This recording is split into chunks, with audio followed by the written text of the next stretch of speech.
दोस्तों, रूस और यूक्रेन के बीच युद्ध के 1199 दिन हो गए हैं। दक्षिणी क्षेत्र में जापोरिजिया में रूसी सैनिक आगे बढ़े हैं जेलेनिपोल और वोल्निपोल के बीच में, जबकि इसी से सटे हुए क्षेत्र वह आगे बढ़ रहे हैं कोमार की तरफ और उसके पहले उन्होंने फ्योदोरोव्का पर तकरीबन पूरा कब्जा कर लिया है।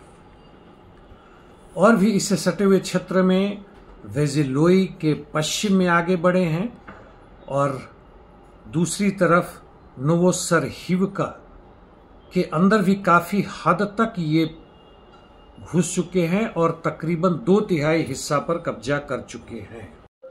पूर्व के क्षेत्र में पोक्रोवास के दक्षिण और पश्चिमी क्षेत्रों में रूसी सैनिकों का बढ़त जारी है। उन्होंने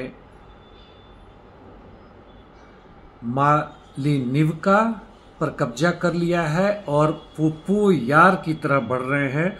याब्लूनिवका का पश्चिमी हिस्सा भी ये ले चुके हैं। ओलेक्जांद्रो कालिनो क्षेत्र में भी यह रूसी यार और अन्य क्षेत्रों में बढ़ रहे हैं और हर तरफ का बढ़ाव है वह कॉन्स्टांटिनिवका क्षेत्र के लिए है। टोरेस्क और उसके उत्तर में भी इनका बढ़ाव जबरदस्त जारी है। दाल्यूका के क्षेत्र में और नॉर्थ वेस्ट में भी यह आगे बढ़े हैं दीना मित्री पौंड की तरफ, यानी यहां से भी यह लोग कॉन्स्टांटिनिवका के क्षेत्र में बढ़ रहे हैं। चासिव यार में भी हल्की सी बढ़त इनकी जारी है केंद्र में और दक्षिण तथा उत्तर के क्षेत्रों में। अब आते हैं उत्तर पूर्व यूक्रेन में, यानी लिमान से लेकर कुपियांस क्षेत्र में। लिमान में जबरदस्त लड़ाई जारी है। लिमान से ऊपर रादकिवका और तिश्चिन्किवका की तरफ इनका बढ़त जारी है, जबकि कुपियांस क्षेत्र में दवोरिकना में इन लोगों ने कुंद्राशोवका पर कब्जा कर लिया है। खार्कोव के उत्तर में वोल्चांस्क और लिप्सी क्षेत्र में जबरदस्त काउंटर बैटरी ऑपरेशन जारी है, यानी एक दूसरे के खिलाफ आर्टिलरी का इस्तेमाल हो रहा है। रूसी सैनिकों ने थोड़ी सी बढ़त ले ली है वोल्चांस्क के उत्तर में तकरीबन 100 मीटर और वोल्चांस्की क्षेत्र में, जिसको फॉरेस्ट बेल्ट भी कह सकते हैं, उस दिशा में यह बढ़े हैं। कुर्स्क सूमी क्षेत्र में आते हैं। कुर्स्क के पश्चिमी हिस्से में यानी टेटकिनो और ग्लुश्को क्षेत्रों में यूक्रेन का रह के बार बार काउंटर अटैक हो रहा है, हालांकि इन्हें कोई सफलता नहीं मिली है। और दूसरी तरफ सूमी में कोंद्रातिवका, अलेक्सीवका, अंद्रीवका क्षेत्रों पे इनका पूर्ण रूप से कब्जा पहले ही हो चुका है और वहां से यह दक्षिण और दक्षिण पूर्व दिशा में बढ़ रहे हैं। और यूनाकिवका में भी जबरदस्त लड़ाई जारी है, यानी सूमी में यदि हम कहें तो पोक्रोवास क्षेत्र के बाद यानी दोनेत्स्क क्षेत्र के बाद सबसे अधिक जो सफलतापूर्वक रूसी सैनिकों का अभियान है वह यहाँ पे है। और वोदोलाही क्षेत्र में भी वह यहाँ से फॉरेस्ट क्षेत्रों में नोवोनिकाइलेवका की तरफ बढ़े हैं, जिससे यह मेरी बात साबित होती है। इंटरडिक्शन मिशंस में यूक्रेन का जब जबरदस्त प्रहार हुआ था और जिसमें रूस के 40 स्ट्रेटेजिक फाइटर बॉम्बर्स को बर्बाद कर दिया था, उसके बाद भी इनका कार्रवाई जारी है। 2 दिन पहले रात में कुछ शांति सी थी, ऐसा लगा था कि कमजोर पड़े हैं, लेकिन नहीं। क्रीमिया ब्रिज पर भी इन्होंने आक्रमण किया था और पिछले रात से अभी तक इन्होंने वरोनेश में रेलवे लाइन पर आईईडी लगाकर किया है, यानी अंदर घुस के तोड़फोड़ की कार्रवाई इनकी जारी है। और इन्होंने ब्रियांस्क के एयरपोर्ट पर जबरदस्त हमला किया है, काफी जबरदस्त डैमेज भी हुआ है। यूएवी अटैक भी हुआ है सारातोव क्षेत्र में, ऑयल क्षेत्र में, जबकि इन्होंने कलुगा मास्को क्षेत्रों में भी किया है। रूस के तरफ से काउंटर अटैक जारी है। अब कुछ अन्य बातों पे आते हैं।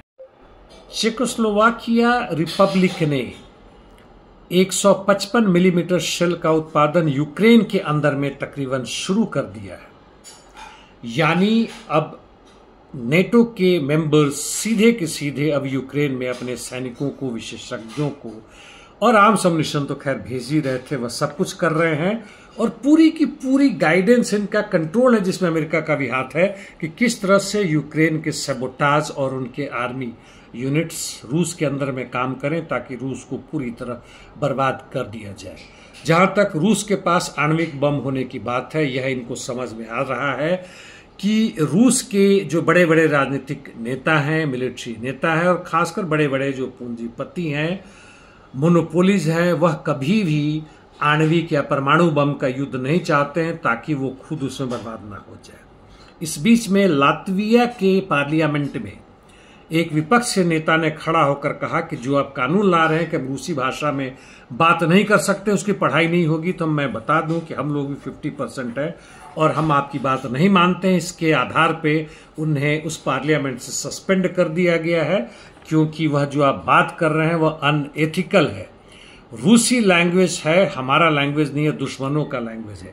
यानी भाषा पर, क्षेत्र के नाम पर वगैरह वगैरह पर भी यह केवल भारत में नहीं बल्कि अन्य देशों में हो रहा है और इनको पार्लियामेंट से बाहर निकालने के लिए 63 लोगों ने इस पक्ष में मतदान दिया। आप अंदाजा लगा सकते हैं कि क्या हालत है। एक वैसे किस तरह से लूट हो रही है उसके ऊपर सोशल मीडिया में यूक्रेन पर मजाक चल रहा है कि वहां की मीडिया कह रही है कि रेयर अर्थ यानी जैसे लिथियम, यूरेनियम का रेयर अर्थ नहीं है लेकिन उसका उदाहरण ले सकते हैं।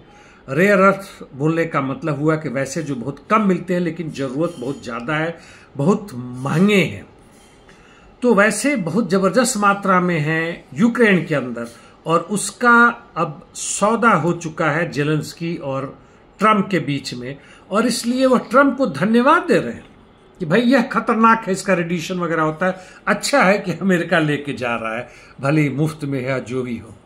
यह हालात है। दूसरी खबर यह भी है कि साउथ कोरिया में जो एक बदलाव हुआ है, नए राष्ट्रपति आए हैं, कहते हैं कि उदारवादी हैं और पॉलिटिको एक बहुत बड़ा न्यूज चैनल है अमेरिका का, उनका कहना है कि वह वाम की तरफ यानी लेफ्ट की तरफ बढ़े। इस तरह की वाहियात बातों पर ध्यान न दें। हमारे तो सीपीआई, सीपीएम, लिबरेशन वगैरह भी वामपंथी कहने के मात्र के लिए हैं, लेकिन उनसे पूंजीवाद को कोई खतरा नहीं है। इस बीच में मस्क और ट्रंप के बीच जो लड़ाई है वह खुलेआम सामने आ चुका है। चलते चलते यह भी बता दूं कि जहां तक पैलेस्टीन, लेबनान, इजराइल की बात है, लड़ाई जबरदस्त जारी है। आईडीएफ ने बेरूत पर जबरदस्त आक्रमण किया है। दूसरी तरफ हुतीस के मिसाइल्स और ड्रोन्स तेल अवीव और अन्य क्षेत्रों में इजराइल के आ रहे हैं। उनका कहना है कि अब केवल पैलेस्टीन के समर्थन में नहीं बल्कि जो हमारे हिजबुल्ला भाई हैं जिनको मारने की कोशिश की जा रही है, लेबनान की स्वाधीनता की बात है जिसको तुम बर्बाद कर रहे हो, उसके विरोध में भी हम इजरायलियों को नहीं छोड़ेंगे।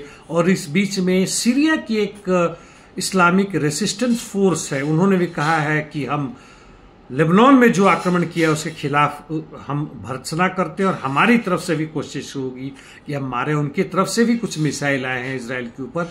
हालांकि मैं इतना ही कहूंगा इस पे कि अलग अलग करके लड़के इन लोगों ने अपनी ताकतें बर्बाद कर दी है और इनके आपस में भी एकता नहीं है, चाहे वो धर्म के आधार पे हो, व्यक्तिवाद के आधार पे हो या अमेरिका और मोसाद यानी इजरायली सिक्योरिटी इंटेलिजेंस फोर्सेज के कारण हो, सब उसके आधार पर बटे हुए हैं।